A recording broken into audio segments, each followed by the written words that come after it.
നിങ്ങളിങ്ങനെ അവർക്ക് എന്തിനാ മറുപടി കൊടുക്കുന്നത്? ആശയോട് സ്നേഹമുള്ളതുകൊണ്ട് പറയുന്നതാണ്, നിങ്ങൾ നിങ്ങളുടെ കാര്യം നോക്ക്. എന്തിനാണ് ഈ അവരിരുന്ന് ഓരോന്നും ഇപ്പോൾ പട്ടി കുരയ്ക്കുന്നത് പറഞ്ഞാൽ നമ്മൾ കൂടെ കുരയ്ക്കേണ്ട കാര്യമില്ലല്ലോ. ഒരു ആദ്യ സങ്കല്പത്തിൽ ജയിച്ചതിൻ്റെ ശേഷം ഇനി നമുക്ക് എന്തെങ്കിലും നമ്മുടെ വിഷമങ്ങളും കാര്യങ്ങളും എല്ലാം ചോദിച്ച് മനസ്സിലാക്കാൻ ആരോട് ചോദിക്കുന്നുള്ളൊരു വിഷമത്തിലേക്കാണ് ശിഷ്യബോധയായിട്ടുള്ള. അപ്പോൾ എൻ്റെ ഈ ഓപ്പറേഷനും ഫിനാൻഷ്യൽ പ്രോബ്ലം എല്ലാം കൂടി ആയി കഴിഞ്ഞപ്പോൾ എനിക്ക് ഞാൻ എന്ത് ചെയ്യണം ഏത് ചെയ്യണം വെച്ചിട്ട് വിഷമിച്ച് ഞാനും എൻ്റെ പെങ്ങളാണ് അവർക്ക് വേണ്ടിയിട്ട് എന്തെങ്കിലും വരുമ്പോൾ ഞങ്ങളെന്നെ വിഷമം കൊണ്ട് ഇതായിരിക്കും. അപ്പോൾ 14 ദിവസം അത്രയൊക്കെ ഓർമ്മയില്ല, 14 ദിവസത്തെ ആശ്രമത്തിൽ നിന്ന് സങ്കല്പിച്ചിട്ട് മരുന്ന് തരും, പച്ചമരുന്ന്. ആകതായി കഴിഞ്ഞപ്പോൾ അവൾ വീട്ടിൽ കയറിയപ്പോൾ ഉണ്ട് ജപ്തി നോട്ടീസ് വന്നു തുടങ്ങി. അപ്പോൾ ആ ഗുരുവിൻ്റെ ഒരു എന്താ കാരുണ്യം, ഗുരുവിൻ്റെ കരുതൽ, അങ്ങനെ ഞാൻ ചിന്തിച്ചു പോയി. ഗുരുവിൻ്റെ കരുതലും ശിശുഗുരുതര വീക്ഷണം ഭസ്മവും പിന്നെ എൻ്റെ ഒരു മരുന്ന്. പക്ഷെ അത് എന്താ വൈഫിനോട് പറഞ്ഞത് ആരോട് പറയരുത് എന്നുള്ളൊരു വാക്ക് പറഞ്ഞിട്ടുണ്ട്, എന്നോട് ഇന്നേ വരെ പറഞ്ഞിട്ടില്ല. അതാണ് പറയുന്നത്, അനുഭവമാണ് ഗുരു, അതിൻ്റെ അനുഭവസ്ഥനാണ് ഞാനും. ശിഷ്യപൂജിത ഓടി നമസ്കാരം ശിഷ്യപൂജ. ഈ കാര്യത്തിൽ നമ്മുടെ ഈ ജീവിതത്തിൽ ഉണ്ടായിരിക്കുന്ന വിഷയങ്ങൾക്ക് ആശ്രമത്തിന് എന്തെങ്കിലും ഒരു റോളുണ്ടോ?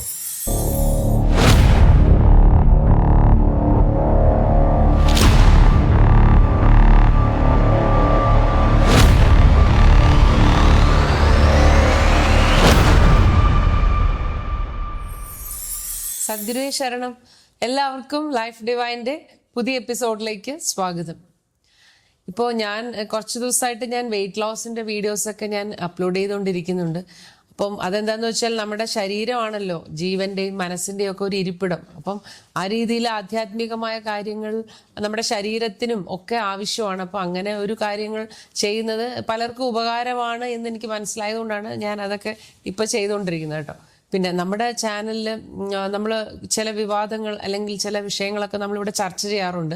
ഇപ്പോൾ ഒരു ചാനലിൽ കുറച്ചുപേർ ഇരുന്നുകൊണ്ട് ആശ്രമത്തെക്കുറിച്ച് ചില ആരോപണങ്ങൾ, ഇവിടുത്തെ രീതികളെക്കുറിച്ചൊക്കെ അവരുടെ വിയോജിപ്പ്, അത് വളരെ കുറച്ച് മോശമായ രീതിയിലൊക്കെ അവർ പ്രകടിപ്പിക്കുന്നുണ്ടല്ലോ. അപ്പോൾ കുറച്ച് ദിവസം മുമ്പ് ആശ്രമത്തിൽ വെച്ചിട്ട് നമ്മുടെ പഴയ ഒരു വിശ്വാസിയാണ് എൻ്റെ അടുത്ത് വന്നിരുന്നു. അപ്പോൾ എൻ്റെ അടുത്ത് ഇങ്ങനെ സംസാരിച്ചപ്പോൾ പറഞ്ഞു, നിങ്ങളിങ്ങനെ അവർക്ക് എന്തിനാ മറുപടി കൊടുക്കുന്നത്?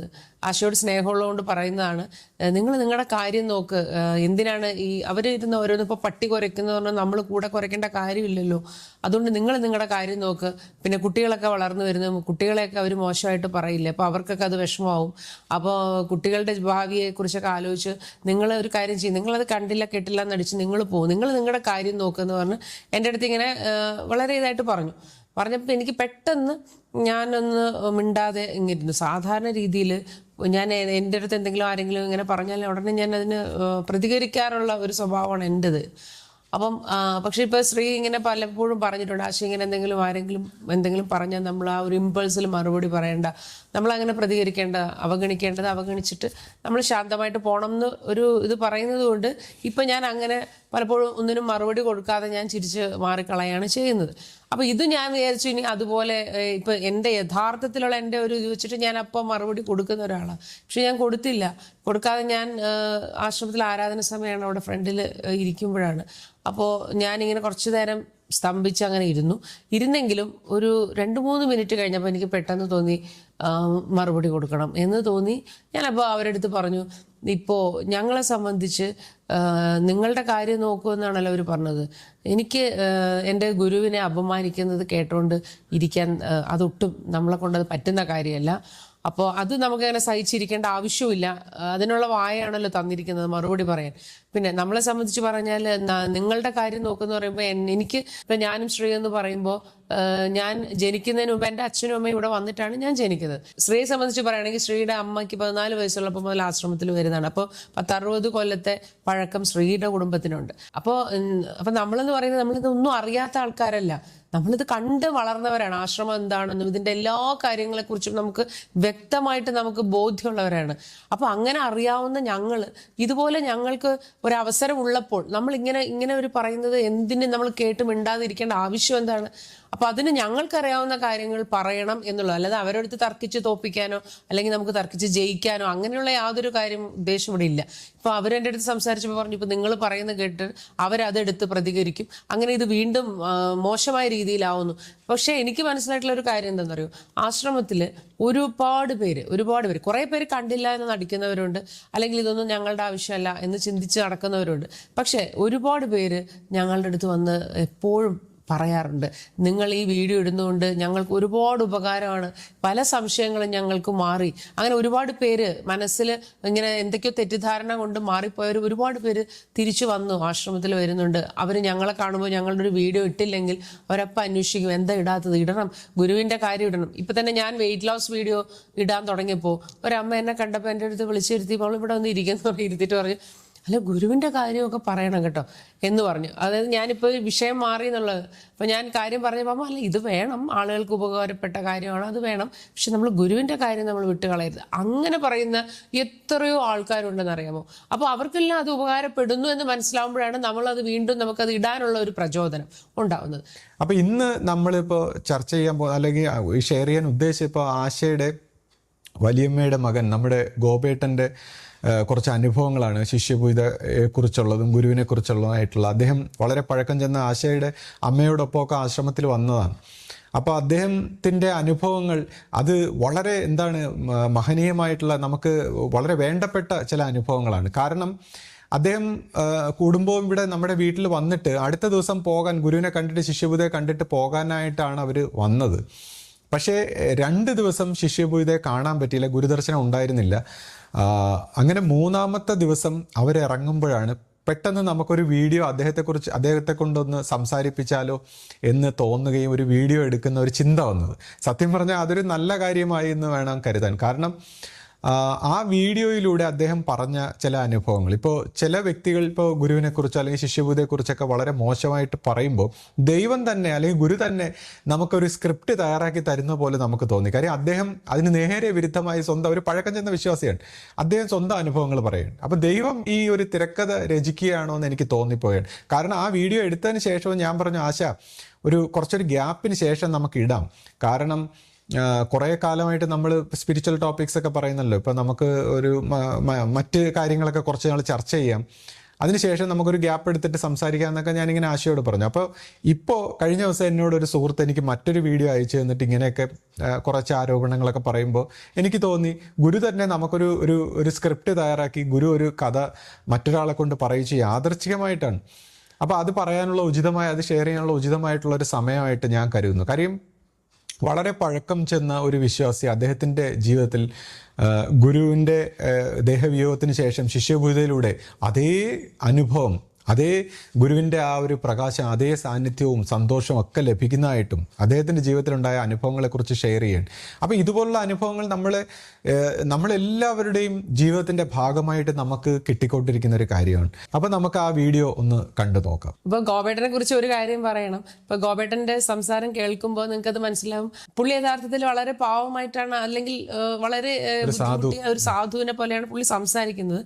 പക്ഷേ പുള്ളി ഒരു ജന്മിയുടെ മകനാണ്. ഒറ്റപ്പാലത്ത് പാന്തലിൽ കൃഷ്ണൻ എന്ന് പറഞ്ഞാൽ അവിടെ എല്ലാവർക്കും അറിയാം. അദ്ദേഹത്തിന് സ്വന്തമായിട്ട് ആനയും ബസ്സും ഒക്കെ ഉണ്ടായിരുന്ന ഒരു വലിയ കുടുംബമാണ്. ഇപ്പോഴും അവർ അതേപോലെ തന്നെ, അവർക്ക് അതുപോലെയുള്ള ഭൂസ്വത്തൊക്കെ ഉണ്ട്. പക്ഷേ ഈ ഗോപേട്ടനെ സംബന്ധിച്ച് ഗോപേട്ടൻ്റെ സഹോദരന്മാർ 2 പേരും ഗൾഫിലൊക്കെ പോയിരുന്നു. പക്ഷെ ഗോപേട്ടൻ അച്ഛനും അമ്മയൊക്കെ നോക്കാനായിട്ട് വീട്ടിൽ അച്ഛൻ ഒരു കടയൊക്കെ ഇട്ട് കൊടുത്ത് അങ്ങനെ ഇരുത്തി. അവിടെ ആ കടയിൽ ഞാൻ കണ്ടിട്ടുള്ള കാര്യം എന്ന് വെച്ച് കഴിഞ്ഞാൽ അവിടെയുള്ള പലചരക്ക് കടയാണ്. അവിടെയുള്ള പാവപ്പെട്ടവരും എല്ലാവരും വരും, ഗോപേട്ടൻ എല്ലാവർക്കും ഇതെല്ലാം എടുത്ത് കൊടുത്തിട്ട് എല്ലാവരും പറ്റാണ് എഴുതി പോകുന്നല്ലാതെ ആരും തിരിച്ചു കൊണ്ടുവന്ന് കൊടുത്തില്ല. അങ്ങനെ കൊടുക്കാതെ വന്നപ്പോൾ ഇദ്ദേഹത്തിൻ്റെ ഈ കടയിൽ നിന്ന് അദ്ദേഹത്തിന് ഒരു എന്താ പറയുക കടമായിട്ട് മാറി. ഇത് അതായത് ഒരു ഭയങ്കര ബാധ്യതയായിട്ട് മാറി. പിന്നീട് അദ്ദേഹത്തിൻ്റെ അച്ഛൻ എന്ന് പറഞ്ഞ ഒരു പ്രത്യേക കർക്കശ സ്വഭാവക്കാരനാണ്. അപ്പം അദ്ദേഹം ജീവിച്ചിരുന്ന സമയത്ത് വേണമെങ്കിൽ നിസ്സാരമായിട്ട് കടം വീട്ടി കൊടുക്കുക, പക്ഷെ അദ്ദേഹം അത് ചെയ്യത്തില്ല. അദ്ദേഹത്തിൻ്റെ കാലശേഷം മാത്രമേ ഇവർക്ക് ആ സ്വത്തൊക്കെ കിട്ടിയിട്ടുണ്ടായിരുന്നുള്ളൂ. അപ്പോൾ അതുകൊണ്ട് എന്ത് പറ്റി, ഗോപേട്ടൻ അഭിമാനിയാണ്, ആരോടും പൈസയും ചോദിക്കില്ല. അപ്പോൾ അന്നത്തെ കാലത്ത് ഒരു 4.5 ലക്ഷം രൂപയാണ് കടം വന്നത്. അന്നത് കുറച്ച് വലിയ എമൗണ്ട് തന്നെയാണ്. അതാണ് അദ്ദേഹം ഈ സാമ്പത്തിക ബാധ്യത എന്ന് ഇതിനകത്ത് പറയുന്നത്. അല്ലാതെ യഥാർത്ഥത്തിൽ അദ്ദേഹം ഒരു വലിയ ജന്മിയും ഭൂസ്വത്തൊക്കെ ഉള്ള ഒരാളാണ്. അപ്പോൾ ആ ഒരു സന്ദർഭത്തിൽ അച്ഛൻ്റെ സഹായവും ഇല്ല, ആരുടെ സഹായവും ഇല്ലാത്തപ്പോൾ അദ്ദേഹത്തിന് വളരെ ബുദ്ധിമുട്ട് അനുഭവിക്കേണ്ടി വന്നു എന്നുള്ളതൊരു സത്യമാണ് കേട്ടോ. അപ്പോൾ ഇനി നിങ്ങളത് കണ്ടു നോക്കും. ഇത് എൻ്റെ വല്യമ്മയുടെ മോനാണ് ഗോപേട്ടൻ. ഒറ്റപ്പാലത്താണ് സ്ഥലം. ഗോപേട്ടന് നമ്മൾ വിളിക്കുന്ന പേര്, ഒറിജിനൽ പേര് മുരളീധരൻ എന്നാണ്. പാന്തലിൽ, ഒറ്റപ്പാലത്ത് മനുശ്ശേരിയിലാണ് വീട്. അപ്പം ഞാൻ ഗോപേട്ടൻ്റെ അടുത്ത് ചോദിക്കുകയാണ്, അഭിമന്യ ശിഷ്യപൂജിതയെക്കുറിച്ചുള്ള ഗോപേട്ടൻ്റെ അനുഭവം എന്താണെന്ന് ഗോപേട്ടനൊന്ന് പറഞ്ഞു തരും. അപ്പോൾ അതിനു മുമ്പ് ഞാനൊരു കാര്യം ചോദിക്കട്ടെ ഗോപേട്ട, എല്ലാവർക്കും ഒന്ന് വിഷ് ചെയ്ത്. സർവേ ശരണം. എൻ്റെ എല്ലാമായ ഗുരുവിനെ പ്രാർത്ഥിച്ചുകൊണ്ടും അഭിമന്യ ശിഷ്യപൂജയെ നമിച്ചുകൊണ്ടും ഞാൻ എൻ്റെ അനുഭവങ്ങൾ നിങ്ങളോട് പങ്കുവയ്ക്കാൻ ആഗ്രഹിക്കുന്നു. ആ ഗോപേട്ട, എത്ര വർഷമായി കാണും ഗോപേട്ട ആശ്രമത്തിൽ വന്നിട്ട്?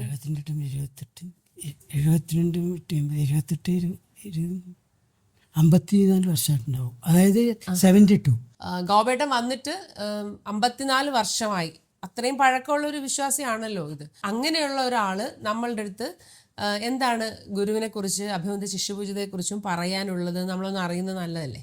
എന്നെ സംബന്ധിച്ചോളം എനിക്ക് പറയാനുള്ളത്, ഗുരു ആദിസങ്കല്പത്തിൽ ലയിച്ചതിൻ്റെ ശേഷം ഇനി നമുക്ക് എന്തെങ്കിലും നമ്മുടെ വിഷമങ്ങളും കാര്യങ്ങളും എല്ലാം ചോദിച്ച് മനസ്സിലാക്കാൻ ആരോട് ചോദിക്കുന്നുള്ളൊരു വിഷമത്തിലേക്കുമ്പോഴാണ് ശിഷ്യപൂജയെ കാണുന്നതും. ശിഷ്യപൂജയോട് ചോദിക്കുമ്പോൾ എന്താണ് ഗുരുവിനോട് നമ്മൾ ചോദിക്കുമ്പോൾ ശിഷ്യപൂജയാണല്ലോ നമ്മളോട് എല്ലാ കാര്യങ്ങളും പറഞ്ഞു തരുന്നത്. അപ്പോൾ അങ്ങനെ ഇരിക്കുമ്പോൾ ഇങ്ങനെ ഓരോ കാര്യങ്ങളും ഇങ്ങനെ സംസാരിക്കും. അപ്പോൾ എനിക്കിങ്ങനെ വലിയൊരു ഇതുണ്ടായിരുന്നില്ല. എന്താ വെച്ചാൽ ശരിയാവോ, ശിവബുദ്ധി ശരിയാവോ അങ്ങനെയുള്ളൊരു ഡൗട്ടൊക്കെ ഉണ്ടായിരുന്നു. പക്ഷേ 2003 എനിക്കൊരു അസുഖം ഉണ്ടായിരുന്നു. ഈ ഫിസ്റ്റുല എന്നാണ് പറഞ്ഞത്. പക്ഷേ അത് ഡോക്ടറെ കാണിച്ചപ്പോൾ അത് ക്യാൻസറിൻ്റെ അനുബന്ധിച്ചിട്ടുള്ള ഒരു അസുഖമായിരുന്നു. അപ്പോൾ ഞാനവിടെ ഒറ്റപ്പാലത്ത് വള്ളുവനാട് ഹോസ്പിറ്റലിൽ ഒരു ഡോക്ടറെ, പ്രവീൺ എന്ന് പറഞ്ഞൊരു ഡോക്ടറെ കാണിച്ചു. അദ്ദേഹം പറഞ്ഞു ഇത് ഓപ്പറേഷൻ ചെയ്യണം, ഓപ്പറേഷൻ ചെയ്താലും അത് സക്സസ് ആവുമെന്ന് തോന്നുന്നില്ല എന്ന് പറഞ്ഞു. വീണ്ടും ചെയ്യേണ്ടി വരും എങ്ങനെയൊക്കെയുള്ള ഒരു ഇതായി പറഞ്ഞപ്പോൾ എനിക്ക് മാനസികമായിട്ട് ഭയങ്കര ടെൻഷനായി. എങ്ങനെ നോക്കിയാൽ അന്നേരം എൻ്റെ വീട്ടിൽ അച്ഛന് സുഖമില്ലായ്മയും പുതിയൊരു വീട് വെച്ചിട്ടുള്ളതും എല്ലാം കൂടി മാനസികമായിട്ട് ടെൻഷനായിരുന്നു. ഫിനാൻഷ്യലായിട്ട് എൻ്റെ പ്രത്യേകിച്ച്. അപ്പോൾ ഈ ഹോസ്പിറ്റൽ കേസ് കൂടി വരുമ്പോൾ എന്ത് ചെയ്യുമെന്ന് അറിയാണ്ട് ആകെ വിഷമിച്ചിരിക്കുന്ന സമയത്ത് ഞാൻ ഡോക്ടറെ പോയി കണ്ടതിന് ശേഷം ഞാൻ വീട്ടിൽ പറഞ്ഞില്ല. എൻ്റെ അസുഖത്തിനെ പറ്റി ഞാൻ അങ്ങനെ പറയുകയൊന്നും ചെയ്തില്ല. 2-2.5 കൊല്ലം ഞാൻ ഇതിൻ്റെ മുന്നേ, ഈ 2003 മുന്നേ എനിക്ക് ഈ അസുഖം വന്നപ്പോൾ ഞാൻ ആരോടും മിണ്ടിയില്ല. പിന്നെ ഇത് സഹിക്കാൻ പറ്റാണ്ടായിട്ട് ഞാൻ മറിഞ്ഞെന്ന് വേദനിക്കുന്നു. ഇത് കാണുമ്പോൾ എൻ്റെ ഭാര്യ ഗീത, അവളിത് കണ്ടുപിടിച്ചു. ഇതെന്താ അങ്ങനെ വേദനിക്കുന്നത്, എന്താ നിങ്ങൾക്ക് ടെൻഷൻ എന്നൊക്കെ ചോദിച്ചു. അപ്പം ഞാൻ ലാസ്റ്റ് നിവൃത്തിയില്ലാണ്ടായപ്പോൾ പറഞ്ഞു ഇങ്ങനെയാണ് സംഭവം എന്നൊക്കെ പറഞ്ഞു. അന്നേരം എന്നിട്ട് ഞാൻ ഇനിയിപ്പോൾ എൻ്റെ തൊട്ടടുത്ത് കുറച്ച് അകലായിട്ട് എന്നെക്കാട്ടിലും ജൂനിയറായിട്ടുള്ള ഒരാളുണ്ടായിരുന്നു. അദ്ദേഹത്തിന് അവന് ഇതേ അസുഖം വന്ന് അപ്പോൾ ഓപ്പറേഷനൊക്കെ എല്ലാം കഴിഞ്ഞ് എന്നിട്ട് അവന് ട്യൂബിട്ട് നടക്കുക മാത്രമല്ല അവന് ആകെ മാനസികമായിട്ട് വിഷമം കാര്യങ്ങളൊക്കെ ആയി. അവസാനം ലാസ്റ്റ് അയാൾ ചെറുപ്പം പയ്യനാണ്. അവസാനം ഒറ്റപ്പാലം ഭാരതപ്പുഴയുടെ അവിടെ പോയിട്ട് ഈ പരാമറോ എന്തോ കഴിച്ചിട്ട് ആത്മഹത്യ ചെയ്തു. ഇത് അറിഞ്ഞു കഴിഞ്ഞപ്പോൾ ഇന്നതാണിത് മാറില്ല, അങ്ങനെ ഇത് കഴിഞ്ഞപ്പോൾ എനിക്ക് മാനസികമായി പിരിമുറുക്കായി.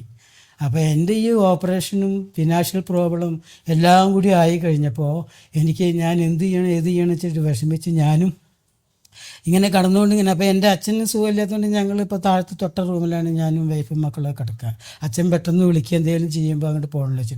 അപ്പോൾ ഞാനിവിടെ ഇങ്ങനെ കടന്ന് ഇപ്പുറത്ത് ഇങ്ങനെ കിടന്ന് ഇങ്ങനെ രാത്രി ഇങ്ങനെ കിടക്കുമ്പോൾ ഇങ്ങനെ ഉറക്കവും വരുന്നില്ല, എന്ത് ചെയ്യണേ ഇതിന്.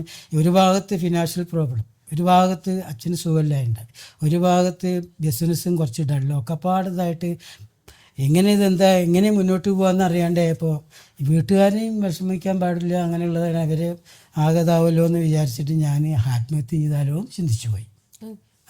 അങ്ങനെ ചിന്തിച്ചു പോയിട്ട് ഞാൻ ആകെ ഇങ്ങനെ വിഷമിച്ചിങ്ങനെ ഇതായിരിക്കുന്ന സമയത്ത് ഞാൻ എല്ലാം അവിടെ ഇങ്ങനെ ഇതായിരിക്കുന്ന സമയത്ത് ഞാൻ എല്ലാം നീട്ടിട്ട് ഇങ്ങനെ നടക്കുകയാണ്. ഗീത അറിഞ്ഞിട്ടില്ല ഞാൻ നീറ്റ് നടക്കണമെന്ന്. അപ്പോൾ അറ്റ്ലീസ്റ്റ് ചിലപ്പോൾ അവർക്ക് തോന്നും ഞാൻ അച്ഛൻ്റെ അടുത്തേക്ക് പോയിരിക്കാമെന്ന് അവൾ വിചാരിച്ചിട്ടുണ്ടാവും.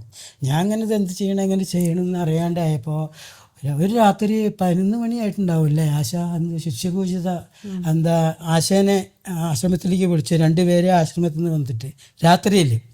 അന്നേരം അവിടെ വന്നിട്ട് ശിഷ്യപൂജിത ആശേനെ കണ്ടു. ആശയോട് പറഞ്ഞു, ആ അണ്ണനോടും ചേച്ചിയോടും ഉടനെ ആശ്രമത്തിലെത്താൻ പറഞ്ഞു. എന്നെ വിളിച്ചു പറഞ്ഞു, എനിക്ക് ഓർമ്മയുണ്ട്. പെട്ടെന്ന് വിളിച്ചു പറഞ്ഞു, മോള് ഒറ്റപ്പാലത്ത് ഗോപേട്ടനും ഗീത ചേച്ചിയും പെട്ടെന്ന് വരാൻ പറഞ്ഞു, ഞാൻ പറഞ്ഞു എന്ന് വിളിച്ചു പറയാൻ പറഞ്ഞു. അങ്ങനെ ഞാനന്ന് വിളിച്ചു പറയാം, എൻ്റെ അടുത്ത് വേറെ ഒന്നും പറഞ്ഞില്ല, വിളിച്ചു പറഞ്ഞു.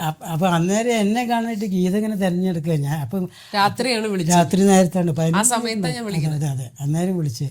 അപ്പോൾ അന്നേരം ഇതിങ്ങനെ വിളിച്ചു കഴിഞ്ഞപ്പോൾ എല്ലാം പറഞ്ഞു എന്ന് പറഞ്ഞപ്പോൾ ഞാൻ ശിശുപൂജരത്ത് ഞാനും എൻ്റെ വൈഫ് കൂടിയും ഉടനെ പിറ്റേ ദിവസം നേരെ തിരുവനന്തപുരത്ത് വന്നു. ശിശുപൂജയെ കണ്ടു. ശിശുപൂജ തന്നെ ഞങ്ങളെ കണ്ട വഴിക്ക് ചെറുതായിട്ടൊന്ന് ചിരിച്ചു. ആ ചിരി കണ്ടപ്പോൾ തന്നെ മനസ്സിന് ഒരുപാട് തണുത്തു. സത്യം പറഞ്ഞാൽ എനിക്കിത് പറയുമ്പോൾ വിഷമമൊക്കെ ഉണ്ട്, സങ്കടവും സന്തോഷവും ഒക്കെ പാടെ അങ്ങനെ വന്ന് ചേരുകയാണ്.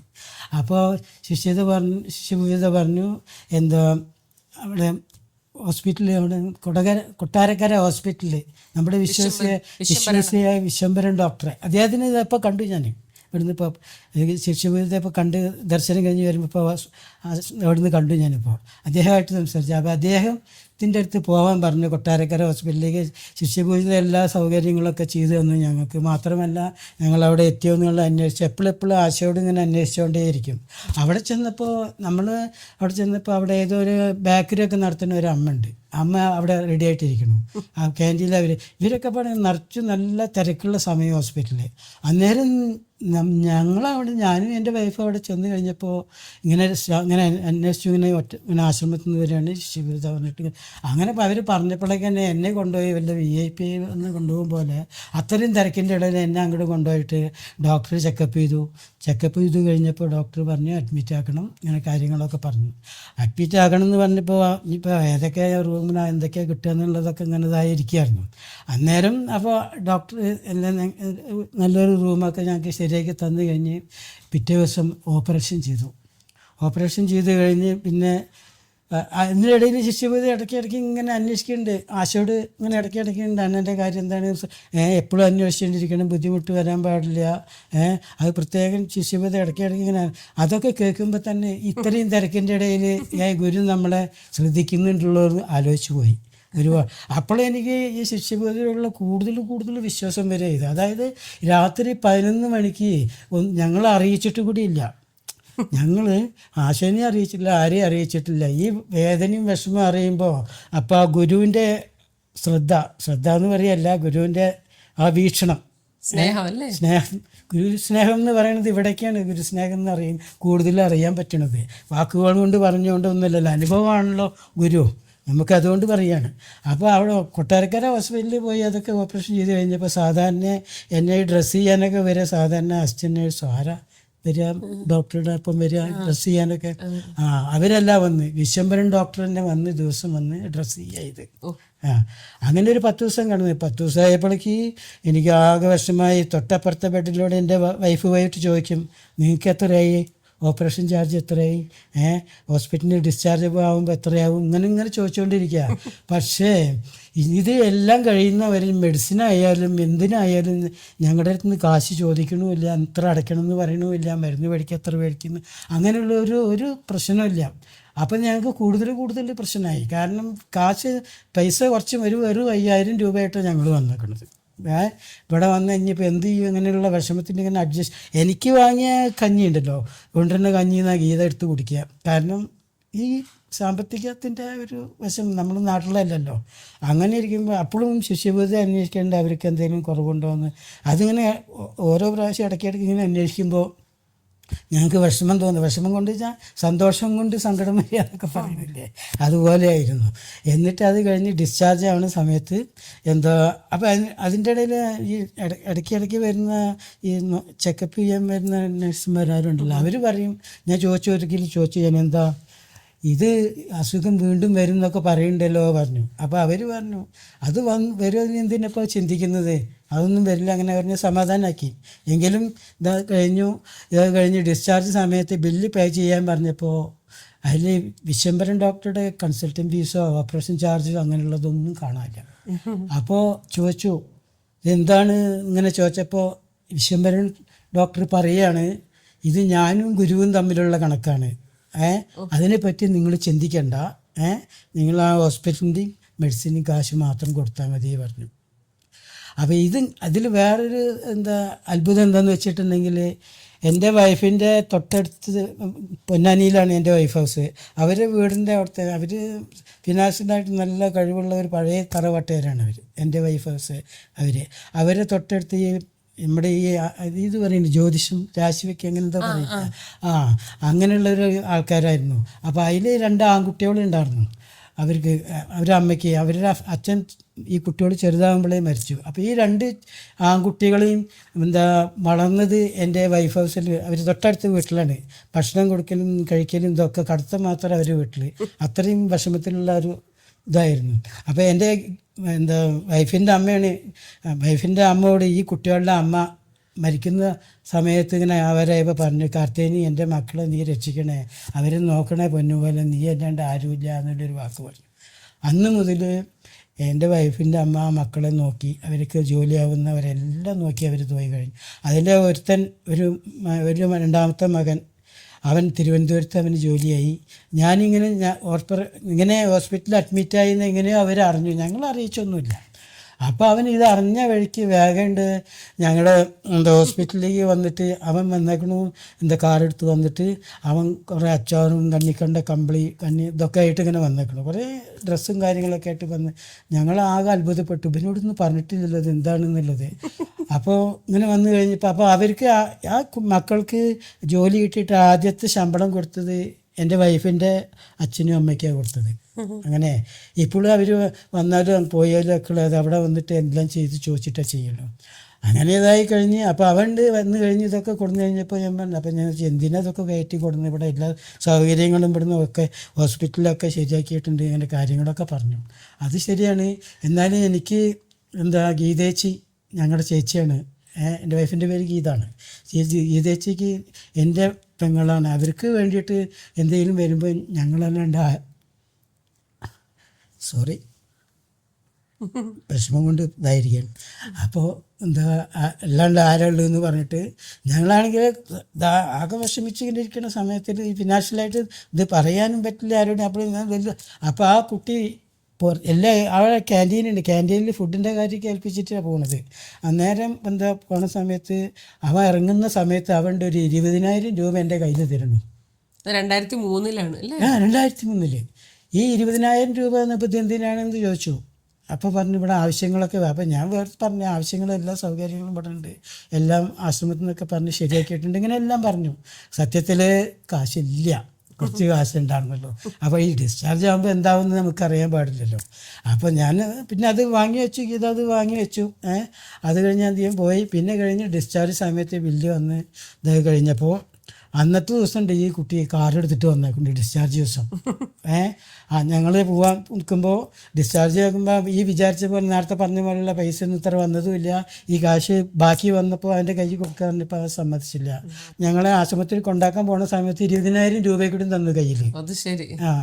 അപ്പോൾ ആകെതായി. അപ്പോൾ ഞാൻ പറഞ്ഞു ഇതിൻ്റെ ആവശ്യമില്ല, ഇനി ഡിസ്ചാർജ് ആയല്ലോ അങ്ങനെയെന്ന് പറഞ്ഞപ്പോൾ പറയാണ് ഇത് നിങ്ങൾക്ക് ആവശ്യം വരും.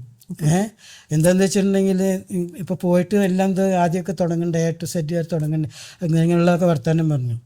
അപ്പോൾ അത് പറഞ്ഞപ്പോൾ പിന്നെ ഒന്നും മിണ്ടിയിൽ ഞങ്ങൾ വാങ്ങി. ഞങ്ങളെ ഹോസ്പിറ്റൽ ഇവിടെ എൻ്റെ സിസ്റ്ററാണ്, അവളുടെ വീട്ടിൽ അവൾ താമസിക്കുന്നിടത്ത് കൊണ്ടാക്കി. അപ്പോൾ അവിടെ നിന്ന് ഞങ്ങൾ എന്നിട്ട് ശിഷ്യഭൂതയെ കണ്ട് നമസ്കരിച്ചിട്ട് പോകാമെന്ന് വിചാരിച്ച് നിൽക്കുമ്പോൾ ശിഷ്യഭൂതത പറഞ്ഞു ആശയുടെ വീട്ടിൽ നിൽക്കുക, ഒരു 14 ദിവസം, അത്രയ്ക്ക് ഓർമ്മയില്ല, 14 ദിവസത്തെ ആശ്രമത്തിൽ നിന്ന് സങ്കല്പിച്ചിട്ട് മരുന്ന് തരും, പച്ചമരുന്ന് വെച്ചിട്ട്.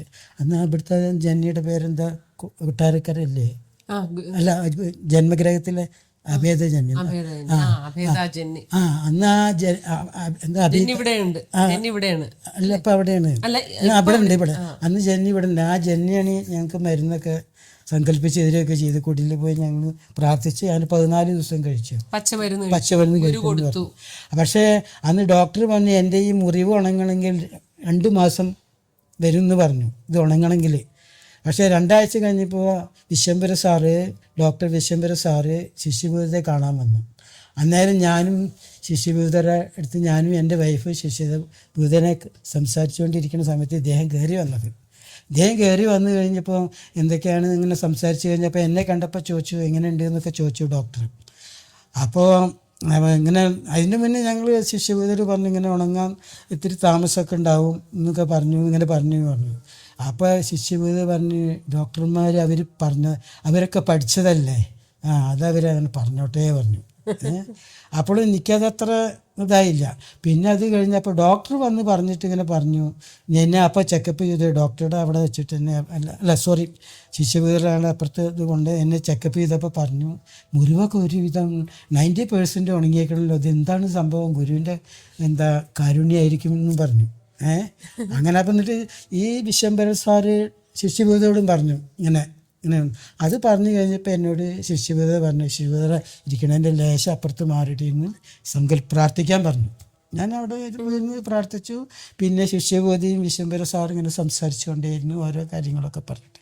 പിന്നെ ഞാനിവിടെ ഏകദേശം 2 ആഴ്ച കഴിഞ്ഞ് പിന്നെ ഏകദേശം 1 മാസത്തോളം അവിടെ നിന്നു. ആശ്രമം, എൻ്റെ സിസ്റ്ററുടെ വീട്, അങ്ങനെയായിട്ട് ഞങ്ങൾ അങ്ങനെ നിന്ന് കഴിഞ്ഞ് ഒരുവിധമൊക്കെ ആയിക്കഴിഞ്ഞപ്പോൾ ശിഷ്യബോധ യാത്ര പറഞ്ഞു. അപ്പോൾ ശിഷ്യബോധ ഇടയ്ക്കിടയ്ക്ക് വന്ന് കാണണം, ഇടയ്ക്ക് വന്നിട്ട് സങ്കല്പം ചെയ്ത് ഇങ്ങനെയൊക്കെ പോകണം എന്നൊക്കെ പറഞ്ഞു കഴിഞ്ഞാൽ അങ്ങനെ തുടർന്ന് അങ്ങനെ ആ അസുഖം കംപ്ലീറ്റ് മാറി. ഇതിൽ ഏറ്റവും വലിയ അത്ഭുതം കേൾക്കണം. ഞാൻ ലാസ്റ്റ് മൂമെൻറ്റിൽ എൻ്റെ വീടിൻ്റെ പണി പെയിൻറ്റിങ് കഴിയാൻ പൈസ ഇല്ലാണ്ട് ഞാൻ ബാങ്കിൽ നിന്ന് ലോൺ എടുത്തായിരുന്നു, ഒരു 1.5 ലക്ഷം രൂപ. ഞാൻ ഈ ഹോസ്പിറ്റലിൽ ഇങ്ങോട്ട് വന്ന് ഇത് കഴിഞ്ഞപ്പോൾ കടവൊക്കെ തെറ്റിക്കഴിഞ്ഞിട്ട് ആകതായി കഴിഞ്ഞപ്പോൾ വീട്ടിൽ കയറിയപ്പോൾ ഉണ്ട് ജപ്തി നോട്ടീസ് വന്ന് കിടക്കണം. സത്യമാണ് പറയണത്, ഗുരുവാണ് സത്യം. ഈ ജപ്തി നോട്ടീസ് കണ്ടപ്പോൾ ഞാൻ ആകെ ഒന്ന് വിഷമായി. നോക്കിയപ്പോൾ എന്താ വെച്ചാൽ എനിക്കിവിടെ 40,000 തന്നിട്ടുണ്ടല്ലോ. അപ്പോൾ ആ ഗുരുവിൻ്റെ ഒരു കാരുണ്യം, ഗുരുവിൻ്റെ കരുതൽ, അങ്ങനെ ഞാൻ ചിന്തിച്ചു പോയത്. ഗുരുവിൻ്റെ കരുതലും ശിഷ്യബോധയുടെ വീക്ഷണവും എല്ലാം കൂടി ഇതായി കഴിഞ്ഞപ്പോൾ അറിയാതെ ഞാൻ കരഞ്ഞുപോയി. എന്നിട്ട് ബാങ്കിൽ ചെറിയ അടവാണ് തെറ്റിയെങ്കിലും അത് അടവ് കഴിഞ്ഞ് പിന്നെയും കാശ് ബാക്കിയാണ്. അപ്പോൾ അപ്പോൾ ഈ തന്ന പയ്യനെന്ത് പറഞ്ഞു, ആവശ്യമുള്ളപ്പോൾ പറഞ്ഞു എനിക്കൊരു സ്ഥലം, അവനൊരു പ്രോപ്പർട്ടി മേടിക്കേണ്ട സമയമാണ്, അങ്ങനെ എങ്ങനെയെന്നൊക്കെ പറഞ്ഞു. അപ്പം ഞാൻ ഇനിയിപ്പോൾ ഇതിപ്പം പെട്ടെന്ന് വന്ന് ചോദിച്ചാൽ എന്ത് ചെയ്യും ഇങ്ങനെ വിഷമിച്ചിരിക്കുമ്പോൾ ഇങ്ങനെ ഇതാകുന്ന സമയത്ത് കുറച്ച് അദ്ദേഹം എൻ്റെ അനുജൻ ഗൾഫിലുണ്ട്, മാധവൻ, എൻ്റെ ബ്രദറാണ്. അവൻ ഗൾഫിൽ നിന്ന് അങ്ങനെ വന്നു കഴിഞ്ഞപ്പോൾ എനിക്ക് വേണ്ടിയിട്ടാണ് എന്തോ അറിയില്ല, കുറച്ച് സ്ഥലം അവൻ 25 ഒരു സെൻറ്റ് സ്ഥലം അവിടെ നല്ലൊരു വിലയ്ക്ക് വിറ്റു അവൻ്റെ സ്ഥലത്തു നിന്ന്. ആ സ്ഥലത്തു നിന്ന് വിറ്റ പൈസയിൽ നിന്ന് എനിക്ക് ഒരു 4 ലക്ഷം രൂപ തരാൻ പറഞ്ഞു മാധവൻ അവൻ്റെ വൈഫിനോട്. എനിക്ക് തരാൻ പറഞ്ഞു. അപ്പോൾ എൻ്റെ ബാധ്യത വിഷം പറഞ്ഞിട്ടാണ് ആയിരിക്കാം. അപ്പോൾ അത് കൊണ്ടുവന്ന് എൻ്റെ ഇടപാട്, അവൻ്റെ മൂത്ത മകനും കൂട്ടിയ ഇടപാടുകളെല്ലാം തീർത്തു. അതിലത്തെ ആ കാശ് കൊണ്ടും അവന് റബ്ബർ ഷീറ്റും മേടിച്ചു. അപ്പോൾ കാര്യങ്ങൾ 2 കാര്യമായി. അപ്പോൾ ഗുരുവിൻ്റെ ഓരോ വീക്ഷണങ്ങളും അതുപോലെ എൻ്റെ അച്ഛന് സുഖമില്ലാണ്ടായിട്ട് ഇങ്ങനെ എൻ്റെ അച്ഛന് ഇതേമാതിരി, അച്ഛൻ ആദ്യം ആശ്രമത്തിൽ വന്നിരുന്ന ആളായിരുന്നു, പിന്നെ തീരെ വരവും ഇതൊന്നും ഇല്ലാണ്ട്. പൊതുവെ അച്ഛൻ ആശ്രമത്തിൽ നിന്നല്ല ഒരു അമ്പലങ്ങളിലോ ക്ഷേത്രങ്ങളിലോ ഒന്നും പോകില്ല. അങ്ങനെ അച്ഛനാണെങ്കിൽ അടിപൊളി ജീവിതമായിരുന്നു. അച്ഛൻ അങ്ങനെ പോയി കഴിഞ്ഞ് അച്ഛന് ഇതേമാതിരി പെട്ടെന്നൊരു സുപ്രഭാതത്തിൽ അസുഖമായി തൃശ്ശൂർ ദയ ഹോസ്പിറ്റൽ എന്ന് പറഞ്ഞ ഹോസ്പിറ്റലിൽ കിടത്തി ട്രീറ്റ്മെൻറ്റ്. അപ്പോൾ അവിടെ ചെന്ന് ഡോക്ടറെ കാണാൻ വേണ്ടി ഡോക്ടർക്ക് പൈസ കൊടുക്കാൻ നോക്കുമ്പോൾ ഡോക്ടർ പൈസ മേടിച്ചില്ല. അസിസ്റ്റ് ഡോക്ടർ ദയ ഹോസ്പിറ്റൽ, അപ്പോൾ തൃശ്ശൂരുള്ളതാണ്. അവിടെ ചെന്ന് അദ്ദേഹം പറഞ്ഞു, ചേട്ടനാ പൈസ മേശപ്പുറത്ത് നിന്ന് എടുക്കുക പറഞ്ഞു. അല്ല സാറേ, ഒന്ന് ശ്രദ്ധിക്കാൻ വേണ്ടി ഇതൊന്നും അച്ഛന് അത്രയും അങ്ങനെ പറഞ്ഞു കഴിഞ്ഞപ്പോൾ അദ്ദേഹം പറഞ്ഞു, ചേട്ടൻ ആദ്യം പൈസ പോക്കറ്റിലിടുക പറഞ്ഞു. അപ്പോൾ ഞാൻ പൈസ എടുത്ത് പോക്കറ്റിൽ പറഞ്ഞു. അച്ഛന് എന്താണെന്ന് വെച്ചിട്ടുണ്ടെങ്കിൽ ക്യാൻസറാണെന്ന് പറഞ്ഞു, പാൻക്രിയാസിന് ക്യാൻസറാണെന്ന് പറഞ്ഞു. ഞാൻ ആകെ വിഷമിച്ചു പോയി. ഞാനും മാത്രമേ ഉണ്ടായിരുന്നില്ല, ഭാര്യയൊക്കെ പുറത്തായിരുന്നു. അപ്പോൾ അച്ഛൻ മാക്സിമം ഒരു 3 മാസമോ 2 മാസമേ ജീവിക്കുള്ളൂ. അപ്പോൾ എന്താ വെച്ചാൽ അച്ഛന് ആവശ്യമുള്ളതൊക്കെ കൊടുത്തോളൂ, എങ്ങനെയെന്നൊക്കെ പറഞ്ഞു. ഇത് കഴിഞ്ഞ് ഞാൻ പിന്നെ പുറത്ത് വന്നു കഴിഞ്ഞപ്പോൾ ഞാൻ പിന്നെ ഗീതയോട് പറഞ്ഞു, വേറെ ആരോടും ഷെയർ ചെയ്തില്ല, ആ വീട്ടിലാരോടും പറഞ്ഞതുമില്ല. അങ്ങനെ അത് പറഞ്ഞു കഴിഞ്ഞ് വീട്ടിൽ വന്നു. പിന്നെ അച്ഛനോട് ഇങ്ങനെ നമ്മൾ വല്ലാണ്ട് ക്ലോസ് ചെയ്ത് വെച്ചത് കഴിക്കുക, അച്ഛൻ എന്താ വേണ്ടി ഇങ്ങനെ ഓരോന്ന് ചോദിക്കുമ്പോൾ അച്ഛന് ഡൗട്ടായി. അച്ഛനാണെങ്കിൽ അത്ര കാഞ്ഞ ബുദ്ധി എന്നൊക്കെ പറയില്ലേ, അത്ര ഇതാണ് ആട് മൂപ്പര്. അവസാനം നെക്സ്റ്റ് ചെക്കപ്പിന് പോയപ്പോൾ അച്ഛൻ എന്ത് ചെയ്തറിയാം, ഡോക്ടറെ അടുത്ത് പോയി. ഡോക്ടർക്കാണെങ്കിൽ ഈ അച്ഛന് ഭയങ്കര ഇഷ്ടമാണ്. അച്ഛൻ്റെ കാലൊക്കെ എടുത്ത് ഡോക്ടറെ മടിയിൽ വയ്ക്കും. എന്നിട്ട് ആ ഒരു മുറിവുണ്ട് അതൊക്കെ നോക്കിയിട്ട് ഇങ്ങനെ ഓരോ ഇതൊക്കെ പറഞ്ഞ് അങ്ങനെ ഉള്ളൊരു ഡോക്ടറാണ്. ആ അദ്ദേഹത്തിനോട് പിന്നെ ചോദിച്ചു, ഡോക്ടറെ എനിക്ക് എന്താ അസുഖം, എൻ്റെ മക്കളോട് ചോദിച്ചിട്ട് അവരൊന്നും പറയണില്ല. എന്താണ് തുറന്ന് പറഞ്ഞോളൂ. എനിക്ക് നല്ല ധൈര്യമാണ്. എന്തായാലും എനിക്ക് എൻ്റെ ജീവിതത്തിൽ എനിക്ക് എല്ലാ അനുഭവങ്ങളും ഞാൻ അനുഭവിച്ച എല്ലാ സുഖങ്ങളും അനുഭവിച്ച മനുഷ്യനാണ്. ഇനിയിപ്പോൾ ഇത്ര ഉണ്ടാവുള്ളൂ എന്ന് എനിക്കറിയാം. സത്യം പറയാം, എനിക്ക് ബേജാറാവില്ല, വിഷമം ഉണ്ടാവില്ല എന്നൊക്കെ പറഞ്ഞു. പക്ഷേ ഡോക്ടർ പിന്നെ നിർബന്ധിച്ചപ്പോൾ പറഞ്ഞു, നിങ്ങൾ ഇത് പറയാനാണോ ഡോക്ടർ ഇത്ര വിഷമിച്ച് ചോദിച്ചു. പക്ഷെ അപ്പോൾ എന്ന് അത് പറഞ്ഞു കഴിഞ്ഞ് അങ്ങനെ പറഞ്ഞു കഴിഞ്ഞിട്ട് ഡോക്ടർ എന്ത് ചെയ്യുന്നത്, അച്ഛനെ അവിടെ അഡ്മിറ്റാക്കി കഴിഞ്ഞപ്പോൾ ഡോക്ടറോട് അച്ഛൻ ഒരു വാക്ക് പറഞ്ഞു, എനിക്ക് വേദന വല്ലാണ്ട് വരുന്നതാണ്. അപ്പോൾ ഞാൻ മരിക്കുകയാണെങ്കിൽ, മരിക്കേണ്ട ഘട്ടമാവുക, അങ്ങനെ വല്ലാണ്ട് സഹിക്കുക വയ്യാണ്ടാകുമ്പോൾ ഞാൻ മരിക്കേണ്ട ഏകദേശം, നിങ്ങൾക്കൊക്കെ അറിയാമല്ലോ, ഡോക്ടറോട് പറയാണ്. അപ്പോൾ പറയാണ്, അച്ഛൻ പറയാണ്, എനിക്ക് എനിക്ക് വേദന ഇല്ലാതെ മരിക്കണം, അതിനുള്ള മരുന്ന് എന്താ വെച്ചാൽ എനിക്ക് തന്നുകൊണ്ടിരിക്കണം പറഞ്ഞു. സത്യമാണ് പറയണത്. അന്നേരം ഇത് കഴിഞ്ഞു. അപ്പോൾ ഇങ്ങനെ ഏകദേശം ഇത് കഴിഞ്ഞപ്പോൾ അപ്പോൾ ഡോക്ടർ ഞങ്ങളോട് ചോദിച്ചു, ഇന്ന് പെയിൻ കില്ലർ ഇങ്ങനെയുള്ള മരുന്നൊക്കെ കൊടുത്താൽ എങ്ങനെയുണ്ട്, ഇത് വിഷമാവോ, അങ്ങനെ നിങ്ങൾക്ക് എന്താണെന്ന് ചോദിച്ചു. നിങ്ങൾക്ക് ഒബ്ജക്ഷൻ ഇല്ല, അച്ഛൻ വേദനിക്കാതെ ഇവിടുന്ന് ഇതാവണമെന്നാണ് പറഞ്ഞതെന്ന് പറഞ്ഞു. പക്ഷേ ഇങ്ങനെയൊക്കെ പറഞ്ഞാൽ ഉടനെ ശിഷ്യപൂജിതരത്ത് വന്നു. ഞങ്ങൾ ശിഷ്യപൂജിതരത്ത് വന്ന് പറഞ്ഞപ്പോൾ ശിഷ്യപൂജിത പറയാണ് ഇതേ ഡയലോഗ്, അവരൊക്കെ പഠിച്ചതല്ലേ, അതല്ലേ അവർക്ക് അറിയുള്ളൂ പറഞ്ഞിട്ട് ശിഷ്യപൂജിത എൻ്റെ വൈഫിൻ്റെ കയ്യിൽ ഭസ്മവും പിന്നെ എന്തോ ഒരു മരുന്ന്, പക്ഷെ അത് എന്താ വൈഫിനോട് പറഞ്ഞത് ആരോടും പറയരുത് എന്നുള്ളൊരു വാക്ക് പറഞ്ഞിട്ടുണ്ട്. എന്നോട് ഇന്നേ വരെ പറഞ്ഞിട്ടില്ല, അവിടെ ആരോടും പറഞ്ഞിട്ടില്ല. പക്ഷേ ഈ മരുന്ന് അച്ഛന് കൊടുക്കുമ്പോൾ എന്തോ സങ്കല്പം വൈഫിന് പറഞ്ഞു കൊടുത്തിട്ടുണ്ട്. അതിപ്പോൾ എന്താണെന്ന് പറയാൻ പാടില്ല എന്ന് പറഞ്ഞാൽ നമ്മൾ ചോദിക്കുന്നത് ശരിയല്ലല്ലോ. അപ്പോൾ എന്താ അവളത് സങ്കല്പിച്ച് അച്ഛൻ കൈ കാണിച്ചപ്പോൾ വേണ്ട, അച്ഛൻ വായ കാണിക്കുമെന്ന് പറഞ്ഞു. അങ്ങനെ വായിൽ എത്രയും ദിവസം കൊടുത്തു. അത് കൊടുത്തു കഴിഞ്ഞപ്പോഴേക്ക് അച്ഛൻ്റെ കാലിനത്തെ മുറിവൊക്കെ ഉണങ്ങി, ഇതൊക്കെ കഴിഞ്ഞ് അന്നേരം ഇതൊക്കെ ഉണ്ട് ഉണങ്ങി ഇതൊക്കെ കഴിഞ്ഞാൽ അച്ഛൻ വയ്യാണ്ട് കിടന്ന് അച്ഛൻ നീറ്റ് നടക്കലൊക്കെ തുടങ്ങി. നീറ്റ് നടക്കൽ കഴിഞ്ഞെന്ന് മാത്രമല്ല, പിന്നെ ശിഷ്യപൂജിതനെ കാണുന്നതായി അച്ഛന്. അത് വരെ എതിർത്ത് മറ്റേ ജയദീപ്ത സ്വാമി ഉണ്ടല്ലോ പാലക്കാടുണ്ടായിരുന്നത്, ആ സ്വാമി വരുമ്പോൾ അച്ഛൻ നേരെ അപ്പുറത്തേക്ക് പോകും അങ്ങനെയൊക്കെ ഒഴിഞ്ഞു മാറുന്ന ആളായിരുന്നു. ശിഷ്യപൂജിത കാണണമെന്ന് പറഞ്ഞു കഴിഞ്ഞപ്പോൾ ഇങ്ങനെ വിവരം പറഞ്ഞപ്പോൾ ശിഷ്യപൂജിത എന്നിട്ട് അന്നത്തെ കാലത്ത് ഈ കാസറ്റ് ഉണ്ടല്ലോ, എന്താ ഈ മറ്റേ ഇങ്ങനെ റൗണ്ട് ആയിട്ടുള്ളത് കാസറ്റ്, അത് കൊടുത്താച്ചു. അത് കൊടുത്താച്ചു. സി ഡി കാണിച്ചു കൊടുത്തിട്ട് ശിഷ്യപൂജിത പ്രഭാഷണം ചെയ്യണതും അങ്ങനെയുള്ളതൊക്കെ കണ്ടു. അച്ഛന് ഒരുപാട് സന്തോഷം. എന്താ അച്ഛന് കുറ്റബോധമൊക്കെ തോന്നി, ഇതുവരെ അങ്ങോട്ട് വരാത്തതിനും ആശ്രമത്തിൽ പോവാത്തതിനും ഇതിനൊക്കെ പറ്റിയിട്ട്. അങ്ങനെ അച്ഛൻ അച്ഛൻ അങ്ങനെ സമാധാനത്തോട് സന്തോഷത്തോടെ ഇങ്ങനെ കുറച്ച് ദിവസം ഇതായി, 2 മാസത്തോളം അങ്ങനെയല്ല, ഒരു 3 ഇതൊക്കെ മാറി കഴിഞ്ഞിട്ട് വേദനയൊക്കെ പോയി. എങ്ങനെയൊക്കെ വേദനയെല്ലാം പോയിട്ട് 3 വർഷം ജീവിച്ചു. 3 വർഷം എൻ്റെ അച്ഛൻ ഈ 2 മാസം 3 മാസമായിട്ട് പറഞ്ഞ ഡോക്ടർ പറഞ്ഞിടത്ത് 3 വർഷം വയസ്സായി. പക്ഷെ ആ സ്വസ്ഥമായിട്ട് മരിക്കാൻ പറ്റി ആ ഒരു അസുഖത്തിന്റെ. അതെ അങ്ങനെ അതെ. ഇപ്പൊ ഗോപേട്ടന് ആ അസുഖം എന്ന് പറഞ്ഞല്ലോ, ക്യാൻസർ ആയിട്ടുള്ളതാണ് പറഞ്ഞത്. പക്ഷെ ഇപ്പൊ എത്ര വർഷമായി ആലോചിക്കും അല്ലേ, ഗോപേട്ട സുഖമായിട്ട്. അപ്പൊ എനിക്ക് സംബന്ധിച്ചിടത്തോളം എന്താ ശിഷ്യബോധി ഉള്ള വിശ്വാസം കൂടി വരും മാത്രമല്ല, എന്ത് വിഷമങ്ങളും ഞങ്ങളുടെ കുടുംബത്തിലെ എന്ത് പ്രശ്നങ്ങളും എന്ത് വിഷമങ്ങളിലും എന്ത് കാര്യങ്ങളും എന്തും ഞങ്ങൾ ശിഷ്യബോധിയോട് ചോദിച്ചിട്ടെല്ലാം ചെയ്യുള്ളൂ. അപ്പോൾ ഗുരുവിൻ്റെ ഒപ്പം നിന്ന് ശിഷ്യപൂജിതേനെ ചിലർ എന്തൊക്കെയോ പറയണൊക്കെ ഉണ്ട് എന്നൊക്കെ ഞാൻ പുറത്ത് കേൾക്കുന്നുണ്ട്. ഞാനത് ശ്രദ്ധ കൊടുക്കാറുമില്ല. ഇത്രയും കാലം ഗുരു ശിഷ്യപൂജിതയെ കൊണ്ട് പറയിപ്പിച്ചിട്ടുണ്ടെങ്കിൽ ആ ശിഷ്യപൂജിത പറയുന്നത് എന്തുകൊണ്ട് ബാക്കിയുള്ളവർക്ക് അറിയാത്തവരോട് പറയണം, ഇതിനെപ്പറ്റി അറിയാത്തവരോട് ഞാൻ പറയണം എന്തുകൊണ്ട് വിശ്വസിച്ചുകൂടാ. അതാണ് പറയുന്നത്. അനുഭവമാണ് ഗുരു, അതിൻ്റെ അനുഭവസ്ഥനാണ് ഞാനും.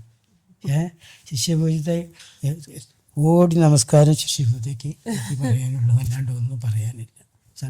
എനിക്കിങ്ങനെ ഒരു അവസരം സംസാരിക്കാൻ സാധിച്ചത് എൻ്റെ സിസ്റ്റർ അതിനൊരു അവസരം നന്നാക്കി തന്നെ സിസ്റ്ററോടും ഗുരുവിനോടും ശിഷ്യപൂജയോടും കോടി പ്രണാമം.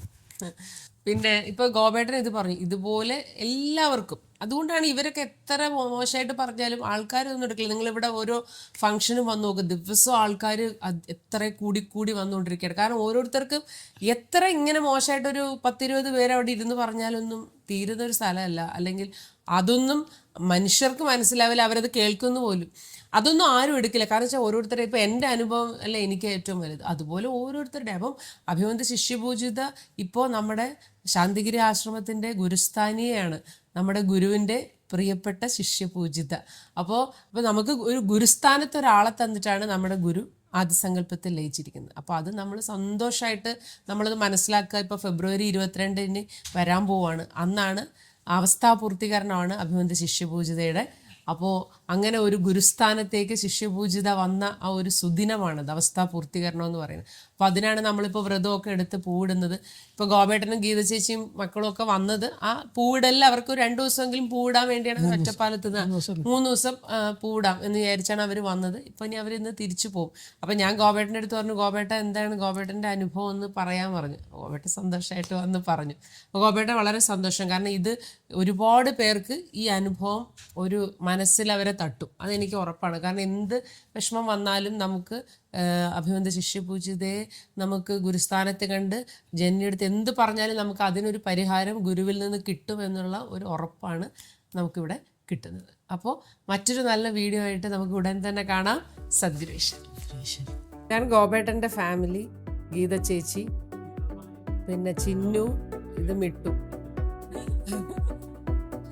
ഈ ചിന്നുവിന് ഒരു പ്രത്യേകത ഉണ്ട് കേട്ടോ, അത് ഞാൻ പിന്നെ പറയാം. ചിന്നു നമ്മുടെ ആശ്രമത്തിൽ ഞാൻ പറയാറില്ലേ, വാണിയംകുളത്തൊരു മുരുകൻ്റെ അമ്പലം ഉണ്ടായിരുന്നു. ഗുരുവിനെ അവിടെ ആ മുരുകൻ്റെ വിഗ്രഹത്തിൽ ഗുരുവിനെ കാണുമായിരുന്നു എന്ന് ഞാൻ ഒരിക്കൽ പണ്ടൊരു വീഡിയോയിൽ പറഞ്ഞിട്ടുണ്ട്. അതിൻ്റെ വിശദവിവരം പിന്നെ പറയാം. ആ അമ്പലത്തിൻ്റെയൊക്കെ അടുത്തുള്ള ആളാണ്. അവിടുത്തെ വാണിയംകുളത്തെ അജപാമഠത്തിൽ ചാത്തുട്ടി സ്വാമിയാർ അല്ലേ, ആ ലോകദാസ്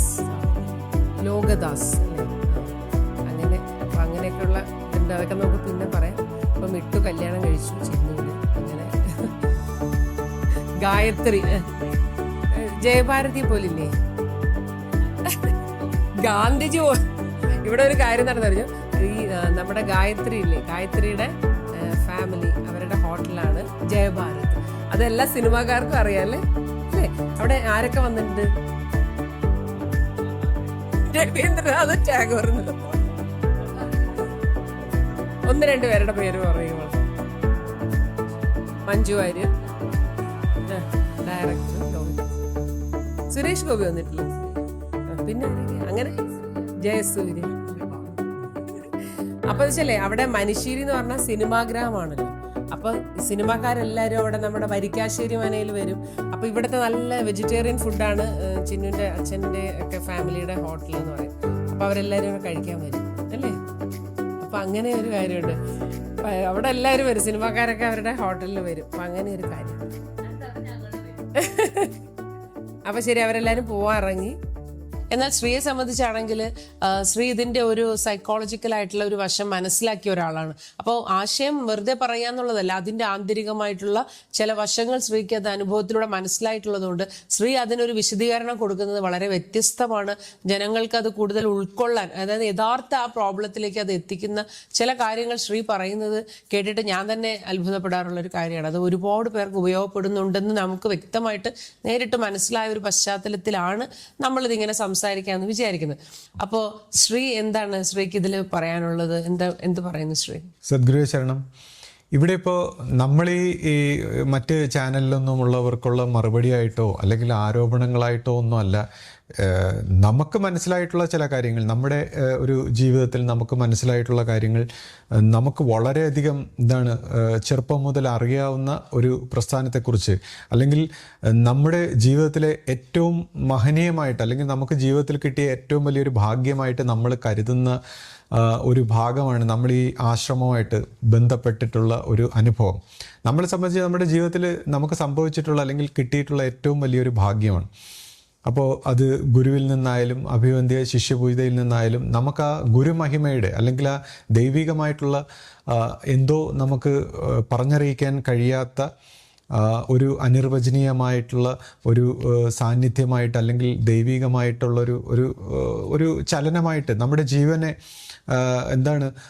നമുക്ക് എന്തെങ്കിലും ഒരു അർത്ഥമുള്ളതായിട്ട്, ജീവിതത്തിനൊരു അർത്ഥമുള്ളതായിട്ട് തോന്നുന്ന രീതിയിലുള്ള നമ്മൾ ഏറ്റവും മഹനീയമായിട്ടുള്ള ഒരു കാര്യത്തെ വളരെ മോശമായിട്ട് സംസാരിക്കുമ്പോൾ അതിനെതിരെ എങ്ങനെ സംസാരിക്കാതിരിക്കും എന്നുള്ളതാണ്. കാരണം നമ്മളതിനെ കണ്ടിട്ട് കണ്ടില്ല എന്നടിക്കുമ്പോൾ അത് തന്നെ ഒരു എന്താണ്, നമുക്ക് വ്യക്തമായിട്ട് സത്യമായിട്ട് ബോധ്യമുള്ള അറിവുള്ള കാര്യങ്ങളെക്കുറിച്ച് ഞാനും ആശയമൊക്കെ വളരെ പഴക്കം ചെന്ന ഒരു കുടുംബത്തിൽപ്പെട്ടുള്ള ആൾക്കാരാണ്. നമുക്ക് ഈ ആശ്രമ സ്വഭാവത്തിൽ അത്രമാത്രം ആദ്യം മുതലേ അറിവുള്ള കാര്യങ്ങളെക്കുറിച്ചെല്ലാം തെറ്റായ രീതിയിൽ ഇങ്ങനെ വ്യാഖ്യാനങ്ങളൊക്കെ കൊടുക്കുമ്പോൾ അത് നമ്മൾ കണ്ടില്ലെന്ന് അടിക്കുന്നത് തന്നെ ഒരു അധർമ്മമാണ്.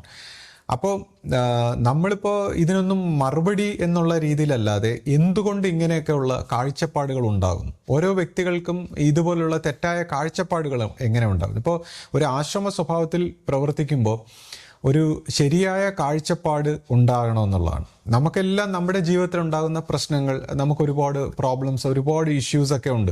ഇപ്പം ഞാൻ തന്നെ നോക്കുമ്പോൾ എൻ്റെ ജീവിതത്തിൽ എനിക്ക് കുടുംബ ജീവിതത്തിൽ നമ്മൾ പരിണമിച്ച് വരുമ്പോൾ നമ്മുടെ ജീവിതത്തിൽ ഒരുപാട് വിഷമങ്ങളുണ്ടായിട്ടുണ്ട്, ചില ദുഃഖങ്ങളുണ്ടായിട്ടുണ്ട്, നമുക്ക് പല ബുദ്ധിമുട്ടുകളിലൂടെയൊക്കെ നമ്മൾ കടന്നു പോയിട്ടുണ്ട്. അപ്പോൾ ഇതിനെക്കുറിച്ച് നമ്മൾ നോക്കുമ്പോൾ ഇതിന് ആശ്രമത്തിന് എന്താണ് റിലേഷൻ?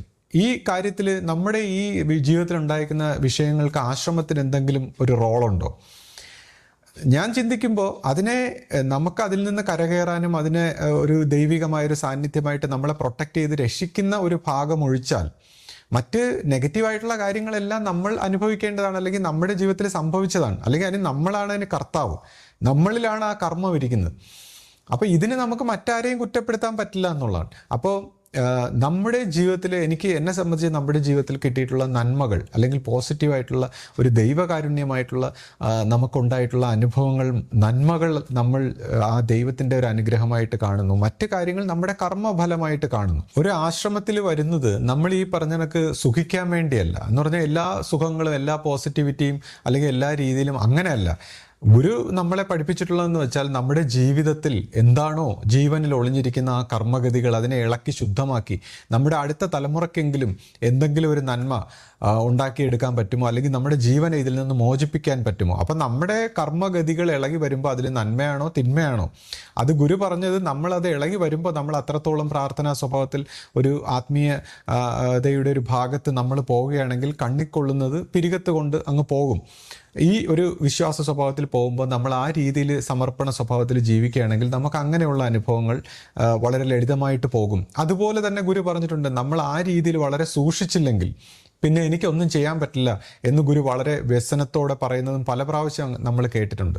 അപ്പം നമ്മൾ നമ്മുടെ ജീവിതത്തിൽ വളരെ ഒരു പരിവർത്തനം വരുത്താൻ ഉള്ള ഉദ്ദേശത്തിൽ, ലക്ഷ്യത്തിൽ ആണ് ആശ്രമത്തിൽ വരുന്നതെങ്കിൽ അവിടെ എന്തും സഹിച്ച് നിന്നുകൊണ്ട് ഇതിനെ തിരുത്തിയെടുക്കും, അല്ലെങ്കിൽ ഇതിനെ തിരുത്തി എൻ്റെ കുടുംബത്തെ, എൻ്റെ ജീവിതത്തെ, എൻ്റെ തലമുറയെ ഞാൻ രക്ഷിക്കുമെന്നുള്ളൊരർത്ഥത്തിൽ ഒരു എന്താ പറയുക, ഒരു വളരെ വലിയൊരു ഉദ്യമവുമായിട്ടാണ് ഒരു ആശ്രമ സ്വഭാവത്തിലേക്ക് പരിണമിക്കേണ്ടത്.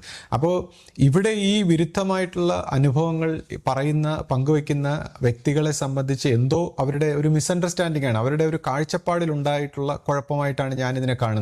കാരണം ഇപ്പോൾ പല വ്യക്തികളും പേഴ്സണലായിട്ടുണ്ടായിരിക്കുന്ന ചില അപമാനങ്ങൾ, ചില പേഴ്സണൽ വൈരാഗ്യങ്ങൾ, ചില കാര്യങ്ങൾ സങ്കുചിതമായിട്ട്, അതായത് സ്വന്തം ജീവിതത്തിലുണ്ടാകുന്ന കാര്യങ്ങളെ വിലയിരുത്തുന്ന രീതി, അതിൻ്റെ കാഴ്ചപ്പാടുകളിലുള്ള വ്യത്യാസങ്ങൾ, ഇങ്ങനെയുള്ള കാര്യങ്ങളിലാണ് ഇത്തരത്തിലുള്ള അഭിപ്രായങ്ങൾ പ്രകടിപ്പിക്കുന്നത്. കൂടാതെ ഇപ്പോൾ മനുഷ്യ സഹജമായിട്ടുള്ള ചില മനുഷ്യരുടെ പ്രവർത്തനങ്ങളെ വിലയിരുത്തിക്കൊണ്ട് നമ്മൾ നോക്കുകയാണെങ്കിൽ ഏതെങ്കിലും ഒരു സ്ഥാപനത്തിൻ്റെ വിജയം, അവിടെ ഒരു പ്രോഫിറ്റ് ഉണ്ടെങ്കിൽ, ഇപ്പോൾ ശമ്പളം ഊന്നിയിട്ട് അല്ലെങ്കിൽ ബിസിനസ്സിൻ്റെ പ്രോഫിറ്റ് മറ്റു രീതിയിലാണ് മറ്റ് സ്ഥാപനങ്ങളെല്ലാം വികസിച്ച് ഡിസിപ്ലിനിൽ വരുന്നത്. എന്നാൽ ഒരു ആധ്യാത്മിക പ്രസ്ഥാനത്തിലേക്ക് വരുമ്പോൾ അവിടെ ഈ പൈസയും മണിയുടെ വാല്യൂവിലല്ലാതെ നമ്മുടെ ജീവൻ്റെ നന്മ, അല്ലെങ്കിൽ ജീവനെ കൂടുതൽ പുണ്യപ്പെടുത്തുന്ന ഒരു അവസരം, ഇങ്ങനെ ഒരു രീതിയിൽ കാണുന്ന ഒരു സ്വഭാവത്തിൽ എല്ലാവരും ഈ ആധ്യാത്മികതയുടെ വലിപ്പം ഏറ്റെടുത്തുകൊണ്ട് ഒറ്റക്കെട്ടായിട്ട് പ്രവർത്തിക്കുമ്പോഴാണ് അതിന് വികസിച്ച് പോകാൻ പറ്റുന്നത്.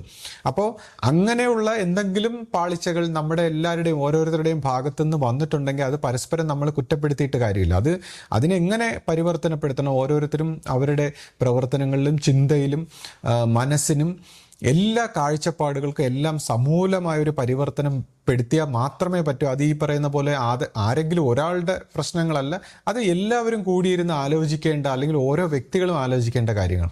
പരസ്പരം പഴിചാരാതെ എങ്ങനെ ഉയർന്നു ഒന്നിച്ച് ഒരു സ്നേഹത്തോടെ സഹകരണത്തോടെ മുന്നേറാമെന്നുള്ളൊരു കാര്യത്തിൽ ചില വ്യക്തികൾക്ക് ഈ പറയുന്ന പോലെ ചിലർക്ക് സ്ഥാനമാനത്തിൻ്റെ പ്രശ്നം, ചിലരുടെ അണ്ടർസ്റ്റാൻഡിങ്ങിൻ്റെ പ്രശ്നം, ചിലരുടെ കാഴ്ചപ്പാടിൻ്റെ പ്രശ്നം, ചിലർ ഗുരുമാർഗത്തെക്കുറിച്ച് അല്ലെങ്കിൽ ഗുരുവിൻ്റെ ആശയങ്ങളെക്കുറിച്ച് അവർ മനസ്സിലാക്കിയതാണ് ശരി, അല്ലെങ്കിൽ ഈ മാനസിക തലത്തിൽ ബുദ്ധിപരമായിട്ട് മനസ്സിലാക്കിയതാണ് ശരി, അത് ഇനി ശരിയായിട്ട് അവരുദ്ദേശിക്കുന്ന പോലെ തന്നെ ഈ പുണ്യപാപങ്ങളും നന്മ തിന്മകളുമായിട്ടൊക്കെ മനുഷ്യൻ്റെ ബുദ്ധിയിൽ മനസ്സിലാക്കിയതാണ് ശരിയെന്ന് വിചാരിച്ചിട്ട് ഇത് നടപ്പാക്കണമെന്ന് ആഗ്രഹിക്കുന്ന കുറച്ച് ആൾക്കാരുണ്ട്. അപ്പോൾ ഇതെല്ലാം എന്താണ്, ഒരു ബാലിശമായിട്ടുള്ള ചില ആവശ്യങ്ങളാണ്. കാര്യം ഇങ്ങനെ താൻ വിചാരിക്കുന്നത് പോലെ തന്നെ ഇതേപോലുള്ള സ്ഥാപനങ്ങളിൽ അല്ലെങ്കിൽ ഗുരുമാർഗങ്ങളിലൊക്കെ നടക്കണമെന്ന് പറയുമ്പോൾ നമ്മളെ എക്കാലവും ആശ്രമ സ്വഭാവത്തിൽ വരുമ്പോൾ ആദ്യമായിട്ട് നമ്മൾ കേൾക്കുന്നത് ഇങ്ങനെയാണ്: ദൈവനിശ്ചയത്തിനനുസരിച്ച് പ്രവർത്തിക്കണം. ഗുരു അങ്ങനെ എപ്പോഴും പറയാറുണ്ട്.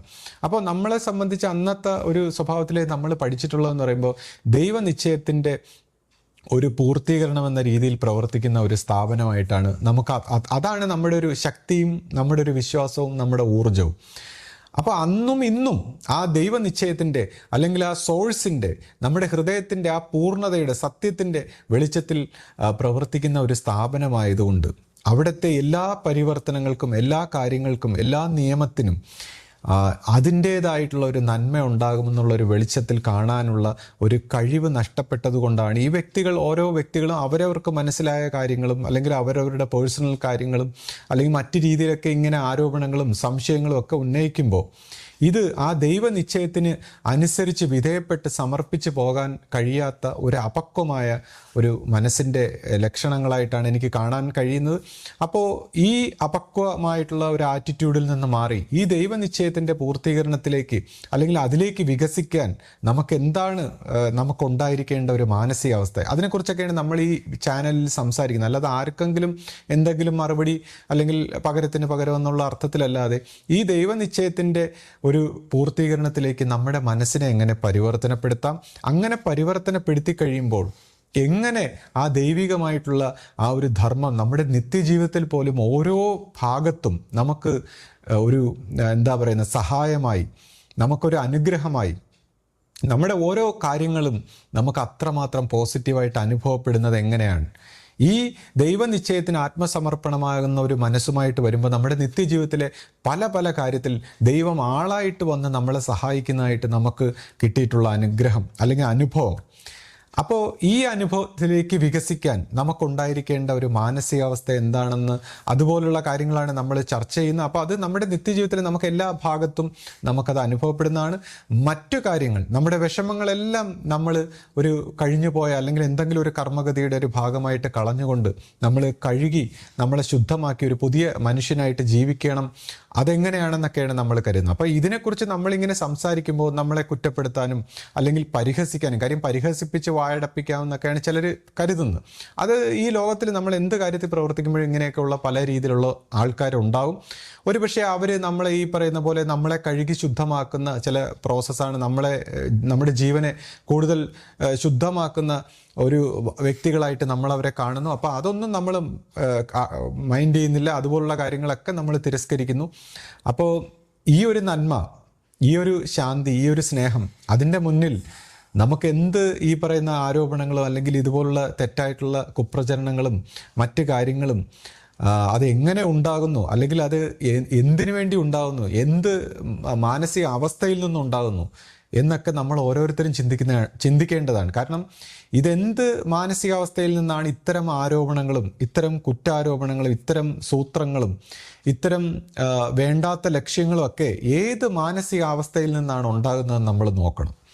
ഇത് സംസാരിക്കുന്നവരോട് ഞാൻ ആവശ്യപ്പെടുകയാണ്, കേൾക്കുന്നവരോടും. കാര്യം എത്ര മോശമായ മാനസികാവസ്ഥയിൽ നിന്നാണ് എത്ര നല്ല മാനസികാവസ്ഥയിൽ.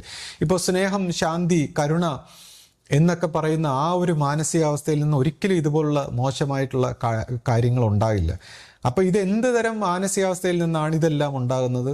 ആ മാനസികാവസ്ഥ നമ്മളെ ഏത് കർമ്മഗതിയിലേക്ക്, ഏത് മോശമായ അനുഭവത്തിലേക്ക്, ഏത് ജീവിത സാഹചര്യത്തിലേക്ക് കൊണ്ടെത്തിക്കുമെന്ന് ഓരോരുത്തരും ചിന്തിക്കുക. നമ്മൾ സംസാരിക്കുമ്പോൾ ഈ പറയുന്ന സ്നേഹവും കരുണയും ശാന്തിയും സന്തോഷവും കാരുണ്യവും ഇങ്ങനെയൊക്കെ ഉള്ളൊരു വൈബ്രേഷൻ, ഗ്രാറ്റിറ്റ്യൂഡും നന്ദിയും ഒക്കെയുള്ള വൈബ്രേഷനിൽ നിന്ന് സംസാരിക്കുകയാണെങ്കിൽ, ആ കാഴ്ചപ്പാടിൽ നിന്ന് നമ്മൾ ലോകത്തെ വീക്ഷിക്കുകയാണെങ്കിൽ, അങ്ങനെ ഉള്ള റിയാലിറ്റി, അങ്ങനെയുള്ള അനുഭവങ്ങൾ നമ്മുടെ ജീവിതത്തിലേക്ക് വരുന്നതാണ്. അത് നമ്മുടെ ജീവിതത്തിൻ്റെ ഒരു പൂർത്തീകരണത്തിലേക്ക് എത്തിക്കുന്നതാണ്. അപ്പോൾ ഇതെല്ലാം മനസ്സിലാക്കിയിട്ട് വേണം ഓരോരുത്തർ സംസാരിക്കാൻ.